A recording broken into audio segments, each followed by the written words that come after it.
Hi guys, welcome back to the channel. I'm Office Bloke Daz. I'm Gaynor. Here we are, two of us today. This is one you chose, Gay. Rich White Crip, the Cameron Terrell story. Yeah, it's supposed to be, well, it's a true story. Oh really? Yeah. Yeah. It's, I guess, a bit of a gangster who's come from a privileged background, I'm guessing. Is that what it is? Yeah. Should we get into it? Yeah. Rich White Crip, the Cameron Terrell story. South Central Los Angeles is world famous. Whether it's for the gangster rap pioneers of NWA that gave us Straight Outta Compton and the careers of Dr. Dre and Ice Cube, or iconic movies depicting local gang culture like Boys in the Hood. For years, all over LA and the world at large, people have been fascinated about life on the most dangerous streets of the world's most famous city. And of course, the real gangs behind the popular media are nothing to be trivialized. Los Angeles was the birthplace of modern day gang culture. The Bloods and Crips emerged out of LA, bringing decades of violence and bloodshed to their inner city communities. And unfortunately, as the years have gone by, young, vulnerable men growing up in difficult areas have been born into an endless cycle of gang violence, bringing decades of death and destruction to black and other minority communities in the city. With this whole situation made even worse by institutional racism and a lack of investment into these communities that need the help the most. But today's story isn't about a disadvantaged youth born into a difficult situation, using their talents in music to overcome and escape the dangers of the street life. No, today we're taking a look at what happens when a rich, privileged white teenager becomes obsessed with gang culture and decides to cross the border from the affluent gated community they were born into to the dangerous gang-affiliated streets of South Central, making an active choice to shun their privilege and join the rolling 90s Crips. However, when things escalate and a young man loses his life at the hands of gang violence, that young well-off man would flee South Central, returning to the safety of his wealthy community and parents' home. And with the help of his rich parents, an eye-watering amount of money, and a seemingly prejudiced legal system, he would completely avoid any responsibility for his actions, whilst his two black co-defendants rot in jail facing full-blown murder charges. This is the story of Cameron Terrell, aka the Rich White Crip. You'll be walking down the street and you'll see like a group of black dudes walking, thugs. In a group they got like one or two, sometimes as many as 3 white guys will be with them. You ever seen this shit? Those white guys are the most dangerous motherfuckers in them groups. Cameron Terrell in many ways won the birth lottery when he was born. He popped out on US soil as a white man to 2 extremely wealthy parents. Cameron was the only child of interior designer Deborah Terrell and media executive Donald Wayne Terrell. His father Donald, at the time of this story taking place, was the president of a successful media consulting firm called New and Improved Media in El Segundo, California. With over 25 years in the game, I always wondered how you can be new and improved. Yeah. It's either new or it's old but improved. Yeah. having worked with brands like Fox, McDonald's, Nike, and the California Lottery. And his company was working with the biggest TV networks in the game too. Clearly the marketing game was lucrative for the Terrells, as they were able to raise their son Cameron in a luxury property on the exclusive Palos Verdes estates, in what Forbes once described as one of America's most expensive zip codes, with the average household income there back in 2015 being a whopping $245,000. The Terrells' mansion-style home was allegedly 3,878 square feet with a price tag of a whopping $1.8 million. And they had a whole lot of luxury vehicles parked outside too, with a Porsche Cayenne SUV regularly spotted in the driveway, and Cameron himself known for driving a brand new Mercedes. Cameron would attend the local Palos Verdes high school, and by all accounts he grew up as a normal suburban kid. His life wasn't short of privilege, and growing up he would get opportunities to broaden his horizons and see the world, reportedly vacationing in Mexico at beaches and resorts where Cameron would enjoy fishing, dirt biking, and board games with his family. However, at some point, trouble would emerge in the domestic bliss of the Terrells' household, with his lawyer later revealing that issues with his parents' relationship drove Cameron to rebel, spending more time out of the house and eventually hanging out in a South Central LA park where he would befriend local teenagers. That's what I was going to say. I wonder what's made him go from that lifestyle to wanting to gangbang, basically. Yeah, people want to try and be like cool, don't they? Yeah. It's not like they want to be like they've got a very easy lifestyle. Some people, where they wake up in the morning, they're protected all the way through till they go back to bed at night. Yeah. But some people just their life is being just the life of crime, if you want. Yeah. That's the way they are.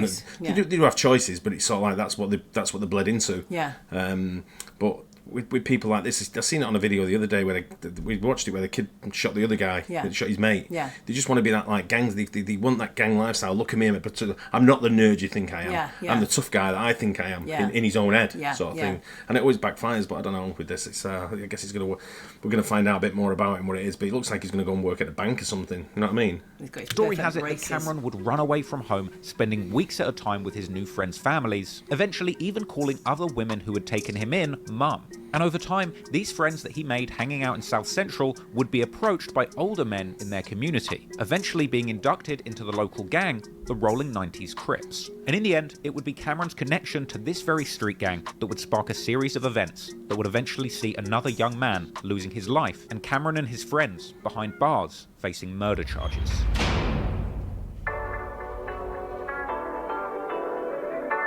The blue bandana wearing Crips are one of the world's most infamous gangs. Starting out in Los Angeles as early as 1969, the Crips are a loosely connected network of sets operating in different areas all over the city. And the particular set that Cameron Terrell ended up becoming affiliated with were known as the Rolling 90s, part of the larger Neighborhood Crip Alliance or CARD. Now, there's numerous Neighborhood Crip sets in the Alliance whose names correspond to the streets their crew are from. For example, the Rolling 90s might be friendly with the Rolling 60s, of which Nipsey Hussle was famously a member. With many sets belonging to the Neighborhood Crip CARD, this doesn't necessarily mean that all Crip sets in Los Angeles are friendly to each other. In fact, the Neighborhood Crips have a long-running feud with another CARD known as the Gangster Crips. For example, the 8-3 Gangster Crips, or 8-Tray, located nearby. This means that essentially, a Rolling 90s Crip could take one wrong turn into nearby 8-Tray territory and find themselves being killed on sight, and vice versa. Now, Rolling 90s territory is a stretch from Van Ness Avenue and Western Avenue between Manchester Boulevard and Century Boulevard,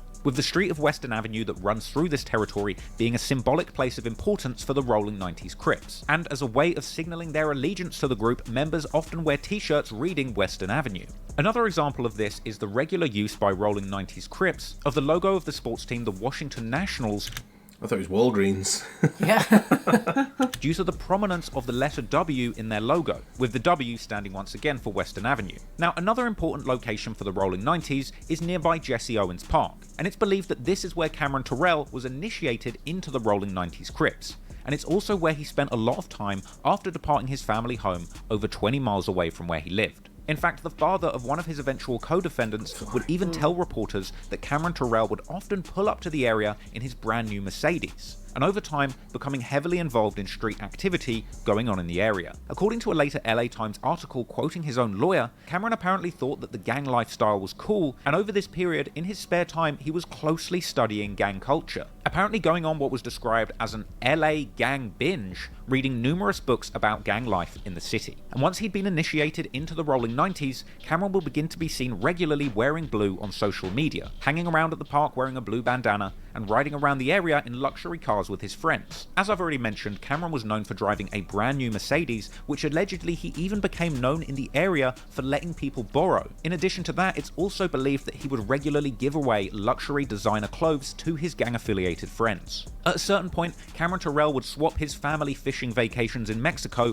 for spring break with the Crips. He would even get a tattoo of the Washington Nationals W on his chest to represent his love for Western Avenue. And eventually, Cameron would even appear in a music video for a song called Neighborhood Anthem, a literal anthem for the Neighborhood Crips. In that video, numerous other people with a tattoo of the Washington Nationals W would appear alongside Cameron, who appeared extensively wearing a blue bandana, surrounded by fellow Crips, as well as a whole bunch of weapons. Cameron himself would appear extensively in this video, rapping along to the song, seemingly even rapping along to the N-word numerous times. And if a nigga want war, nigga, all that. Now, some people in the comments have mocked Cameron, with some even joking that the iced out Hublot watch in the video must have belonged to Milk's father. Milk being a nickname that Cameron had adopted around this time, which he would use publicly on his Facebook, which he also updated to include another reference to the Washington Nationals. Other nicknames reportedly given to Cameron around this time were White Boy, as well as Bright Eyes or Blue Eyes. Clearly, Cameron Terrell had become truly integrated into the Rolling 90s Crips, and despite his privileged upbringing, he had escaped the suburban bliss of Palos Verdes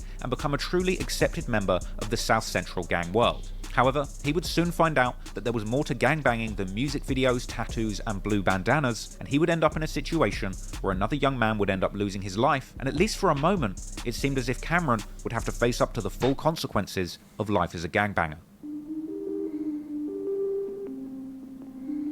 On October the 1st, 2017, Cameron Terrell would drive two friends in the Mercedes-Benz his father bought him to the intersection of West 78th Street and Western Avenue, allegedly the territory of the rolling 90s main rivals, the 8-tray gangster Crips. The people in Cameron's car were armed and looking for confrontation. Two young men would jump out the back of the black Mercedes, whilst Cameron remained inside. At about 11:26 a.m, Justin Holmes and two other men were walking west on West 78th Street, approaching South Western Avenue. They would be approached by Cameron's two friends, who allegedly asked Holmes and his friends what gang they were from. Holmes allegedly told the teens that he didn't gangbang. In fact, he was reportedly working a legitimate job for U-Haul at this time and only visiting his friends in the area on his day off. However, clearly, this isn't the answer the rolling 90s were looking for, as this exchange would be followed by somebody pulling a gun and opening fire. Holmes would be wounded by these gunshots, while the two shooters would run back to the Mercedes, getting inside as Cameron Terrell hit the gas and escaped, with this frantic getaway even being captured on surveillance video. 21-year-old Justin Alongino Holmes would be taken to hospital and pronounced dead at 12:02 p.m.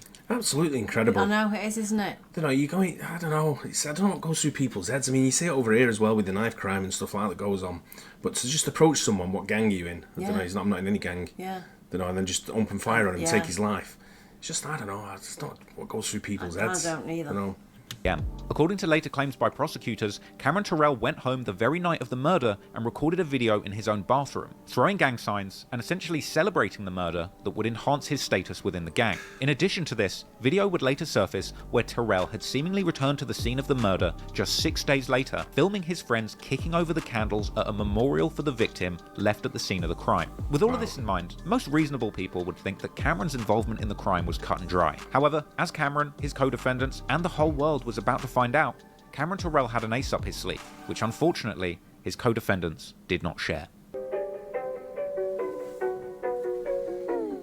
18-year-old Cameron Terrell and his two juvenile co-defendants would be arrested on October the 12th, 2017, on charges of premeditated murder of Justin Holmes and 2 attempted murder charges for the friends that were with him that day. The suspects were arrested just 12 days after the murder and 6 days after vandalizing the victim's memorial. The two shooters, who were under 18 at the time of the arrest, would be held in a juvenile facility, the Sylmar Juvenile Hall. But unlike his African-American co-defendants who would remain incarcerated, Cameron would be back on the streets just a week later, by October 19th. Cameron Terrell was reportedly set a $5 million bail, with his rich parents immediately fronting up $500,000 in cash to get him out no less than a week after his arrest. Cameron would subsequently be spotted in public enjoying a World Series baseball game at LA's Dodger Stadium, reportedly just days after his release. All while his two co-defendants, two African-American teens, later revealed to be aged 16 and 17, would remain incarcerated without bail. Civil rights attorneys at the time would call out this decision to grant rich white Cameron Terrell bail and deny it to his poorer black co-defendants, suggesting that this was a double standard. With all of that in mind, it's no surprise that this was bringing a lot of negative attention to the Terrell family. Not only were the news admonishing them for enjoying public life after such a heinous crime had been committed, but soon internet trolls would also play a part, beginning to leave negative reviews for Cameron's father's business, New and Improved Media, with one hilarious review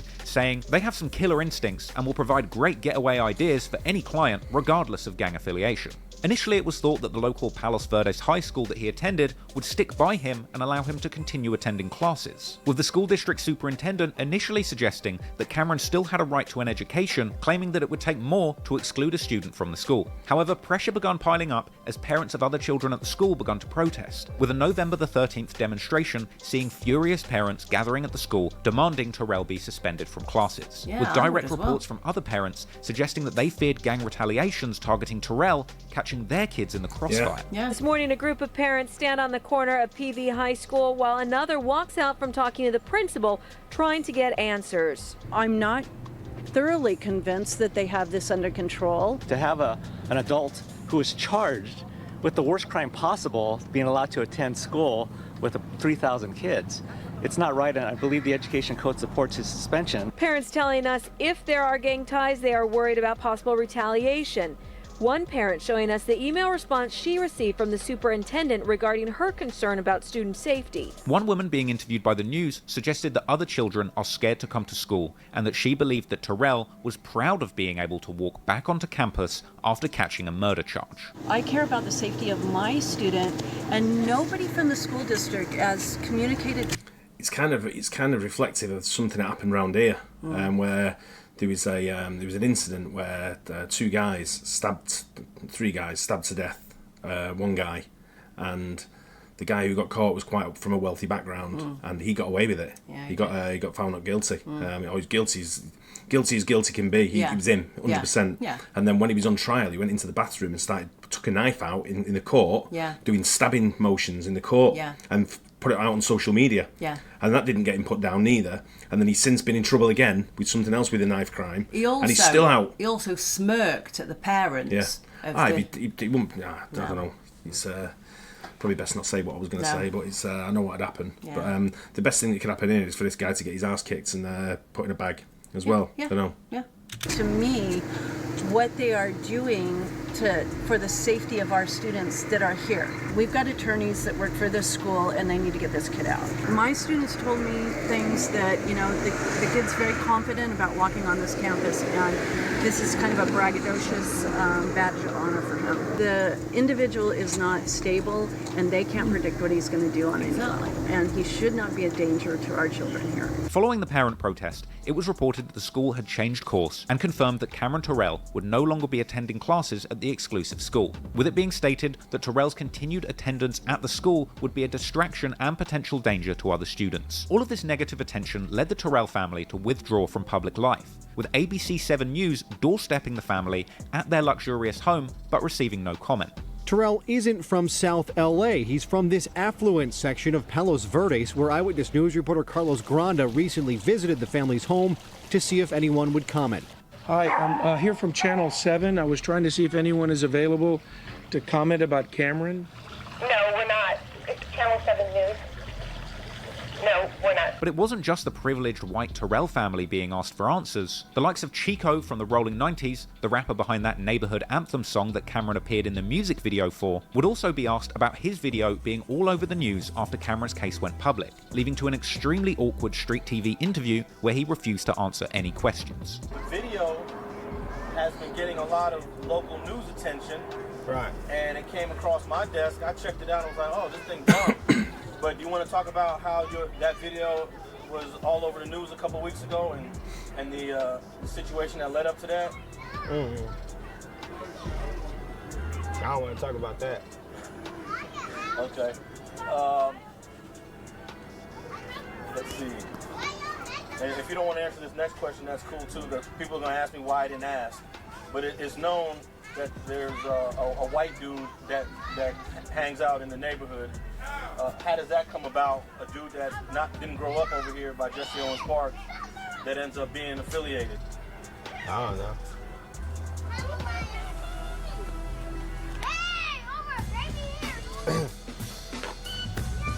I don't know nothing about it. Okay. One person who was willing to speak, though, was the father of one of Terrell's black co-defendants, who would check in with studious LA journalist Jasmine Canick for an interview, which took place in Jesse Owens Park itself. And in this illuminating interview, he would open up about the double standard of keeping his black son in jail for the same crime that white Cameron Terrell was able to bail out on with ease. First of all, my son going through hell, in the juvenile system. He just turned 17, but he in there for a serious crime, but I can't understand that how this other guy, because of a color thing and a color issue, he able to walk the streets and be freely able to go to school, go to baseball games. He's not on no strict restrictions, not on no monitor, don't have a house to bracelet around his ankle or nothing. So basically, he was in the same case with my son and his other juvenile, but they still got the other two kids in there while he's free to roam the streets and do whatever he want to do. They're both charged with the same charges, correct? Yes, ma'am. So that would be attempted murder and murder. But yes, ma'am. The two black boys are in. They still incarcerated. He would go on to open up about Cameron Terrell coming around the Rolling 90s neighborhood. The mad thing about that, I get the anger from the parent about his son should be in the same situation. Why is he free and my son's not? His son's killed someone. Yeah. Right?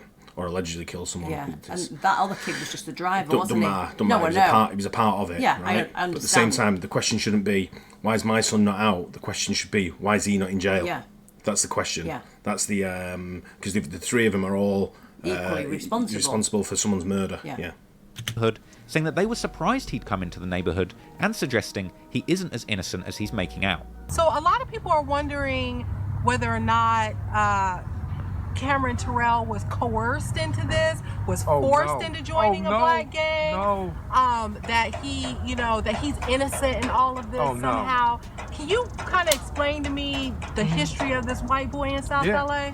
Well, first of all, ma'am, we were shocked when he ended up popping up over here. Didn't nobody know about him or nothing, but believe it or not, we ain't racist over here. We gonna accept you whether what color you are or not. That's the difference what people understand. Black people don't have nothing to be racist about. We already been doing bad. We already been getting treated injustice in the system, period. So what racism we want to have? So we accepted him. But the thing what people need to know, he's not the person so innocent like the people on the news trying to pretend and everything, like, you know, he's not like. What do you mean? Well, basically I'm saying this, he was down here, he was involved, and he was out here with the same kids that's in this community. He didn't just pop up this one time only, and didn't nobody force him. Used to see him hanging around, or? All the time. This is somebody that used to come to my house, man. This is not my first time meeting this boy. So Cameron was pretty much known around here? Oh, yeah. Even up here at this park, up here at Jesse Owens? Oh, yes, ma'am. Yes, ma'am. This like, it's like, you know, we couldn't figure it out, but one thing we always knew, like if something ever happened, I hate to say it, if something ever happened, we knew it was going to be a difference. He would go on to say that he was confused when Cameron began turning up to the hood in a brand new Mercedes, suggesting that he believed something wasn't adding up, and even suggesting that Cameron might have been instigating street activity himself. There have been many occasions he pulled up at my house in his car, in his brand new car. I couldn't figure it out then. What kind of car did he have? A brand new Mercedes Benz. That was shocking to me right there. I was like, wait a minute, what you doing with my child and what you dealing with my child? First of all, it wasn't about the color thing, but then I looked at the color issue and why you want to deal with these kids that's in the inner city that really don't have nothing to offer you, period. If anything, he was in control, because you got to understand, he the one with the money, with the nice house, with the nice cars, with the nice schools. What do the other two juveniles have? Do you know what I think? I think that he was an only child, and I think he was ignored at home. I think he was just left to his own devices. Possibly. He wasn't loved. All he had was finance. Yeah, and that's not the answer. And he's looking for something. Yeah, looking for a connection. Yeah. Yeah, and he's probably seen, I don't know, he might have been playing GTA or something like that. I'm thinking that's the lifestyle I want. I'm thinking, how do we get into gang lifestyle? Yeah. And I don't know. It's sad when you see things like this. Guy's right. Is what he's saying. You know, he could have been the leader. He's like it smells of the ringleader, doesn't it? Yeah, of course it does. Following his lead, he in control. Jasmine would go on to interview another local who knew Cameron Terrell personally from his time hanging around in Jesse Owens Park. He would also suggest that Terrell was not so innocent, suggesting that he had involved himself deeply in street politics and was excited by the trouble he was getting into in the area. He'd suggest that Cameron had caused a problem and then fled back to his rich community, leaving his poor black friends behind. Cameron, you know, he's not as innocent as everybody would say. Some say he's innocent, some say he's not, but the fact of the matter is that you're around here. You're excited by what's going on in your generation. So you're down here hanging with these kids, you're getting in all kind of trouble with these kids.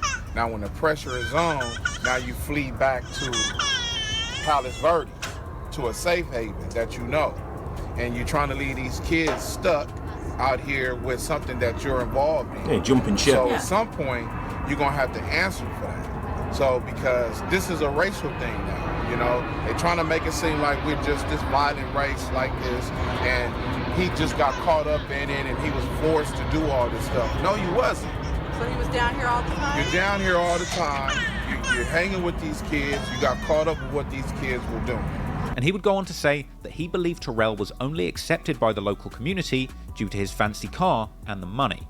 Why do you think he was accepted down here? Because of, you know, his stance in life where he at, you know, his car, his money, what he could provide, you know, the free ride in life. You know, these kids don't have anything when they wake up down here. They come to this park. This is basically all they got. And then here comes a guy in their age bracket that got a fancy car, that can get them clothes, that can do all this stuff for them. Of course they're going to get in there. And he feels some type of way about them, and they feel some way about him. But the problem is when everything goes bad. you resort back to your habitat. And your habitat is Palos Verdes.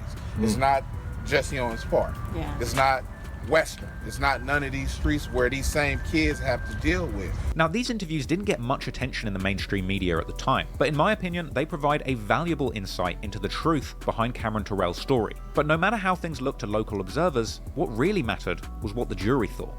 And once it came time for trial, unsurprisingly, we would see the Terrell family once again using their wealth to provide Cameron an advantage in the courtroom, with a hotshot private attorney being brought in to make an impressive case for Cameron's freedom. And at the same time, as a parent, you're not going to not do that. Yeah. You're going to do everything you can to support your kid, although what they've done is very wrong. Yeah. You know, it depends what situation you're in. Do you want to sort of like turn around and go, hey, listen, you're on your own. Yeah. You've killed someone. Fuck off. Don't bother me. Yeah. Sort of thing.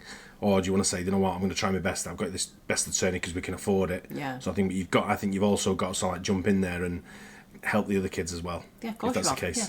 the ultimate result leaving many in the community that had previously accepted Cameron shocked in disbelief. When it came time for trial, the Terrell family would employ the legal services of Javon Blacknell to defend Cameron. Blacknell is a superstar LA lawyer who would actually go on to defend the Stink Team's Ralphie the Plug, in his case stemming from the gang indictment that was used to lock up Draco the Ruler for around 2 years. If you want to know more about that case, go and check out my video on the life and death of Draco the Ruler. Javon Blacknell is a master lawyer. In fact, he famously got a man off on murder charges when he was caught by the cops loading a 3-day-old decomposing body and a can of gasoline into his truck.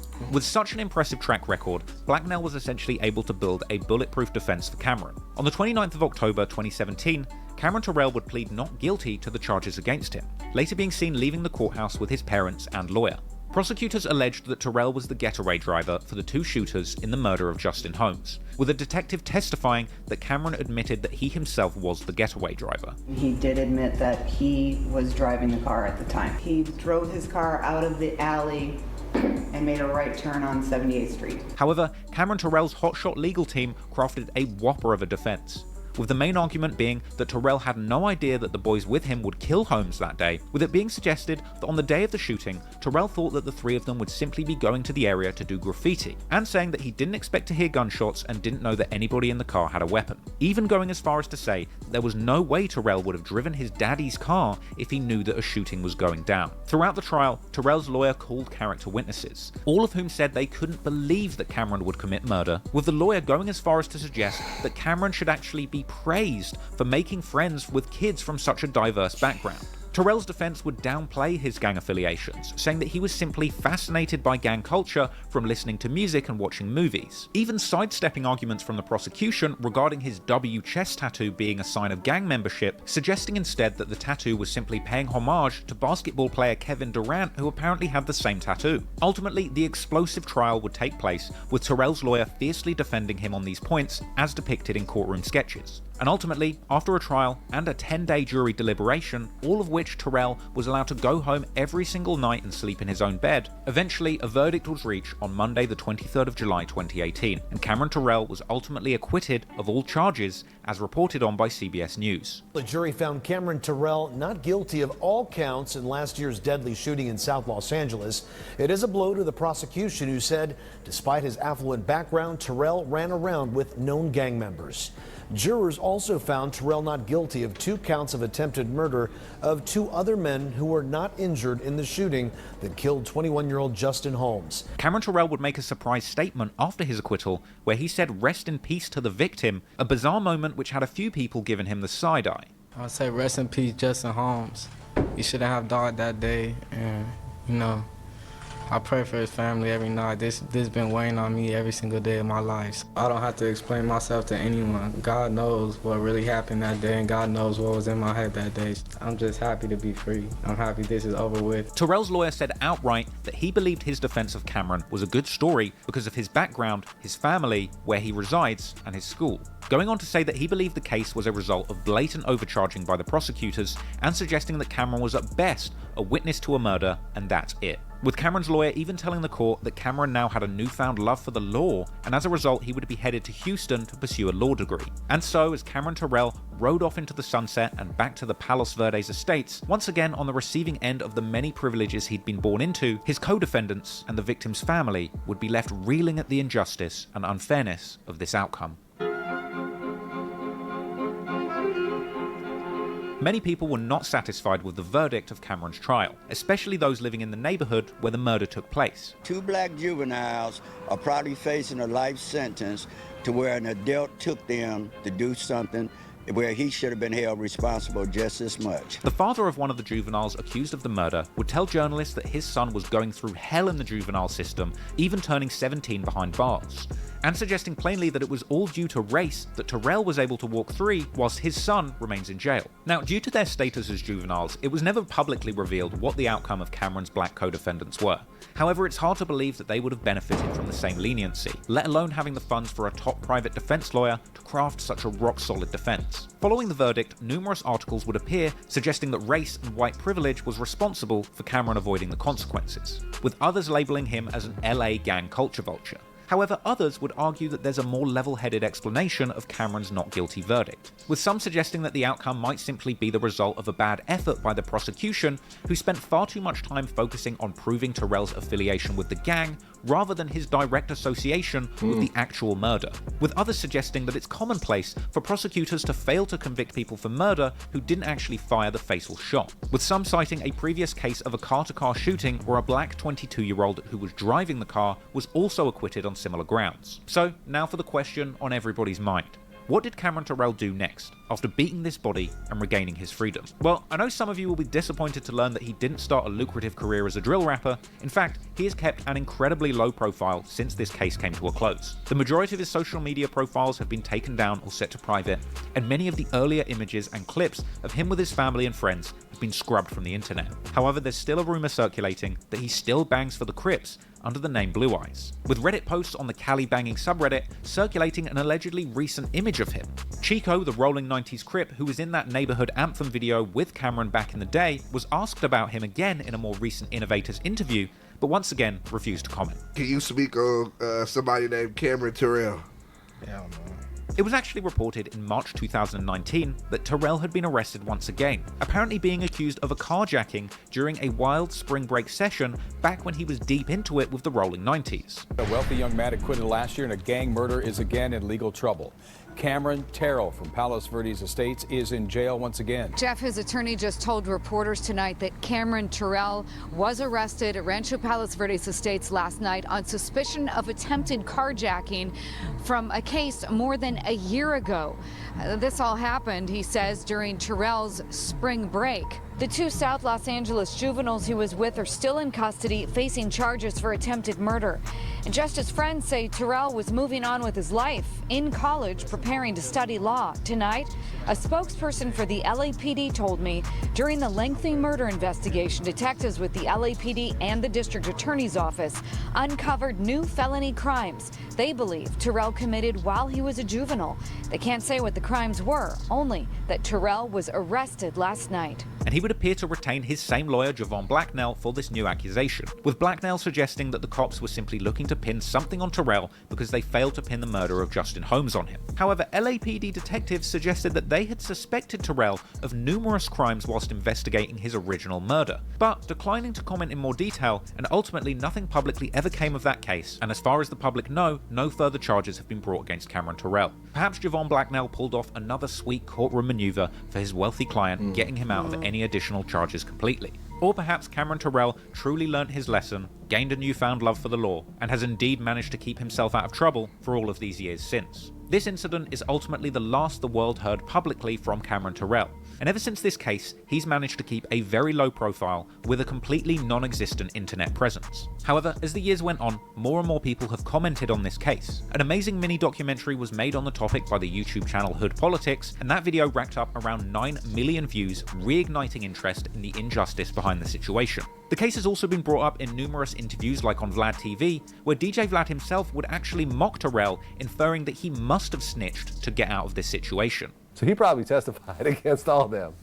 Possibly. I don't think there's any possibly about it. Probably it had to have been a deal where he told them everything. Now, that's an interesting point, because I saw a lot of comments in the course of researching this video that really surprised me. Because whilst the majority of people categorize Cameron Terrell as a privileged white kid who was obsessed with gangs and fled back to the suburbs as soon as the going got tough, others on the internet still appear to have a lot of respect for Cameron. A lot of people assume that Cameron Terrell wouldn't be good in the hood or accepted by his former gang affiliates due to what happened in this case. However, the consensus from many commenters online is that he would still be respected in the hood because he stood solid and didn't snitch on his co-defendants. In fact, some images have circulated suggesting that many rolling 90s gang members still believe that Cameron Terrell kept it more solid than many real gangbangers who would snitch. Some rumours have even circulated suggesting that Cameron's 2 co-defendants have directly confirmed that Cameron didn't snitch and that his name does not appear anywhere on their paperwork, with some even going as far to point out that Cameron Terrell had abided by the street code more stringently than Tekashi 6ix9ine. At this point, I just want to make it very clear that this story is nothing to glorify or glamorize. As much as I'd like to say that this is a cautionary tale of the consequences of falling into the gang lifestyle, at the end of the day, Cameron Terrell didn't really face any consequences. He didn't even have to wait in jail during his trial. He was able to use every resource he had available to him to improve his chances of getting the result he wanted, all while his less fortunate black co-defendants were subjected to much harsher treatment. But at the end of the day, the most important thing here is justice, because regardless of how different people were treated in this case, the one person who was treated the worst in this situation was the innocent young black man who lost his life at the hands of lost and misguided gangbangers. The senseless killing of a young black man with his whole life ahead of him is truly the most tragic consequence of the gangbanging lifestyle, and it doesn't necessarily matter what colour the person is on the other end of the pistol to acknowledge that what's going on is not okay and that we need to do something to try and improve this situation. I hope you had the opportunity to learn something from this video. I definitely learned from writing it. Thank you for watching, and rest in peace to Justin Holmes. Good video. Yeah, I like that. I don't know what channel it was. What's the channel called? Quite like the way he presented that and way he did it. Traplaw Ross. Yeah, I liked that. Good channel, that. He's got quite a few other ones, but they're really long. They're like 2-3 hours. I don't mind watching long videos if it's interesting. He kept it interesting all the way through. But one thing there is, they were saying like he was only the driver. He drove the people there. I've heard stories about when someone he lost his license from he lost his bar because he sold him alcohol and someone got in the car and drove off. Well, he didn't drive the car, he just sold him the alcohol. Well, he drove the car there as well, so it's the same. It's guilty by association. And I think 100% he knew what was going on. Yeah, it's just like you say, money talks at the end of the day. And I'm not sure whether, like they're saying, it was a race thing. I'm wondering if it was a black kid whose parents were very wealthy. It would be the same situation. It could be the same situation. Yeah, it's just that he is because he's white as well. Yeah. He's got the white privilege that goes that's where he lives, how he's grown up, what his parents have got. Yeah. But I think you probably hit the nail on the head by saying he probably wasn't he was a single kid. He was just sat around and thinking that's the lifestyle I want. Yeah, they're just ploughing him with money and whatever he needs. Even when he was talking, when he said an R.I.P. to the victim. He just sounded like he was all like that's probably not the way he normally speaks. His face was just emotionless. He looked like he was putting on some kind of gang voice or whatever, and he's obviously a wannabe. Yeah. But I don't know. It's a tough lifestyle for a lot of gang members. People who just don't really want to be there, but they've got no other option really. And once you're in, it's hard to get out. Yeah, I believe so. But yeah, it's tough on the guy that died. He's the main one, like you say, the innocent one who's trying to do something in his life, working at U-Haul or wherever it was, and doing it that way. So. Yeah, interesting story though. I enjoyed it. Yeah. I hope you guys enjoyed it as well. Don't forget to like and subscribe, and see you on the next one. Bye. Cheers.